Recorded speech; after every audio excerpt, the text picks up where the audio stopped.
Gender ഈക്വാലിറ്റിയെ കുറിച്ചിട്ട് വാദോരാതെ സംസാരിക്കുന്നവരാണ് നമ്മളല്ലേ.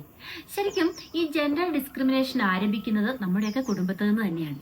ആൺകുട്ടികളെ പറഞ്ഞു മനസ്സിലാക്കി വളർത്തിക്കൊണ്ട് വരേണ്ട ചില കാര്യങ്ങളാണ് നമ്മൾ ഇന്ന് ഡിസ്കസ് ചെയ്യുന്നത്.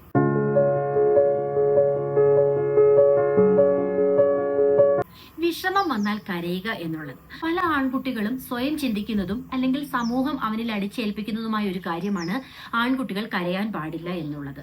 ശരിക്കും വിഷമം വന്നാൽ കരയാനാണ് നമ്മൾ ആദ്യം അവനെ പഠിപ്പിച്ചു കൊടുക്കേണ്ടത്. കരച്ചിൽ എന്ന് പറയുന്നത് മറ്റെല്ലാ ഇമോഷൻസിനെയും പോലെ ഒരു ഇമോഷൻ മാത്രമാണെന്നും അതവിടെ അവന് സങ്കടം വന്നാൽ അത് കരയുക തന്നെ വേണം എന്ന് പറഞ്ഞു മനസ്സിലാക്കി വേണം അവനെ വളർത്തിക്കൊണ്ടുവരാനായിട്ട്. സപ്രസ്ഡ് ഇമോഷൻസ് ആണ് പലപ്പോഴും അൺകൺട്രോളബിൾ നേച്ചറിലേക്ക് മനുഷ്യനെ നയിക്കുന്നത്. എല്ലാവരെയും പോലെ തന്നെ സ്നേഹം, കരുണ അല്ലെങ്കിൽ ആർദ്രത ഇതെല്ലാം മറ്റുള്ളവരോട് പ്രകടിപ്പിക്കാൻ ആൺകുട്ടികളെ പ്രത്യേകം നമ്മൾ പ്രാക്ടീസ് ചെയ്ത് കൊണ്ടുവരേണ്ടതായിട്ടുണ്ട്. സ്ത്രീകളെ റെസ്പെക്ട് ചെയ്യാൻ പഠിക്കുക എന്നുള്ളതാണ്. റെസ്പെക്റ്റിന്റെ ആദ്യ പടിയാണ് ഒരു സ്ത്രീയുടെ നോയായി തന്നെ മനസ്സിലാക്കാൻ ശ്രമിക്കുക. ഒരു സ്ത്രീ ഒരു നോ പറഞ്ഞാൽ അതിനെ റെസ്പെക്ട് ചെയ്ത് ഒരു വ്യക്തിയുടെ അവകാശമായി കണക്കാക്കുക എന്നതാണ് ഒരു ആൺകുട്ടി ശ്രദ്ധിക്കേണ്ട പ്രധാനപ്പെട്ട കാര്യം. സ്ത്രീകളെ റെസ്പെക്ട് ചെയ്യുക എന്നതിനോടൊപ്പം തന്നെ അവർ നിശ്ചയിക്കുന്ന ബൗണ്ടറീസിനെ അംഗീകരിക്കുകയും സഹജീവികളായി കണക്കാക്കുകയും ചെയ്യുക എന്നുള്ളതാണ്. മറ്റൊരാളെ കായികപരമായി കീഴ്പ്പെടുത്തുന്നത് ഒരു നല്ല ആൺകുട്ടിയുടെ ലക്ഷണമല്ല എന്ന് പറഞ്ഞു വേണം നമ്മൾ കുട്ടികളെ മനസ്സിലാക്കാനായിട്ട്.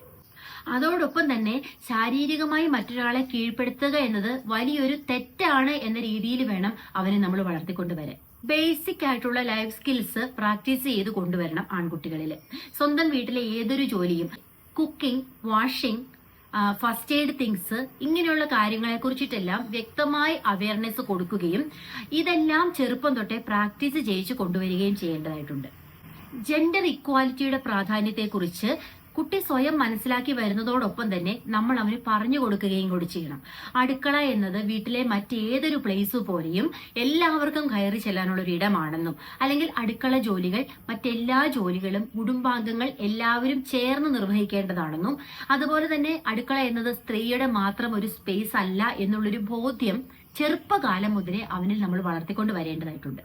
മിക്ക പേരൻസിന്റെയും ഒരു പരാതിയാണ് കൗമാരത്തിലെത്തുന്ന ആൺകുട്ടികൾ പിന്നെ അവരോടൊന്നും ഓപ്പൺ ആയിട്ട് സംസാരിക്കുന്നില്ല എന്നുള്ളത്. ഇതിന്റെ കാരണം അവന് അവന്റെ ഇമോഷൻസ് അതേപടി എക്സ്പ്രസ് ചെയ്യാനുള്ള ഒരു സ്പേസ് പേരൻസ് ഒരുക്കി കൊടുക്കുന്നില്ല എന്നുള്ളതാണ്. പലപ്പോഴും നീ ഒരു ആൺകുട്ടിയാണ്, നീ സ്ട്രോങ് ആയിരിക്കണം, നീ കരയാൻ പാടില്ല എന്നിങ്ങനെ സമൂഹവും മാതാപിതാക്കളും അടിച്ചേൽപ്പിക്കുന്ന ഒരു വലയത്തിനുള്ളിൽ കിടന്ന് വളരുന്നത് കൊണ്ടാവാം ആൺകുട്ടികൾക്ക് പലപ്പോഴും അവരുടെ ഇമോഷൻസ് പേരൻസിനോട് പ്രകടിപ്പിക്കാൻ സാധിക്കാത്തത്. അങ്ങനെ വരുന്ന കുട്ടികളാണ് പലപ്പോഴും മറ്റു പല ബന്ധങ്ങളിലേക്കോ അല്ലെങ്കിൽ ലഹരി ഉപയോഗത്തിലേക്കോ എല്ലാം മാറിപ്പോകുന്നത്. അതിൽ പ്രധാനപ്പെട്ട പങ്ക് വഹിക്കുന്ന ഒരു കാര്യമാണ് കമ്മ്യൂണിക്കേഷനും കണക്ഷനും എന്ന് പറയുന്നത്. കൗമാരപ്രായത്തിലുള്ള ആൺകുട്ടിയുമായി ഓപ്പൺ കമ്മ്യൂണിക്കേഷൻ മെയിൻറ്റെയിൻ ചെയ്ത് കൊണ്ടുപോകാൻ പേരൻസിന് കഴിയണം.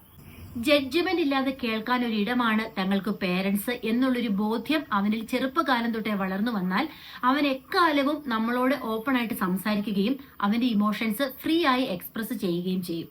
ബെറ്ററായ ജീവിത സാഹചര്യങ്ങൾ ഒരുക്കി കൊടുക്കുക എന്നത് മാത്രമല്ല, ഒരു നല്ല വ്യക്തിയായി അവനെ സമൂഹത്തിന് നൽകേണ്ടത് കൂടി പേരൻസിന്റെ കർത്തവ്യമാണെന്ന് മറക്കാതിരിക്കുക.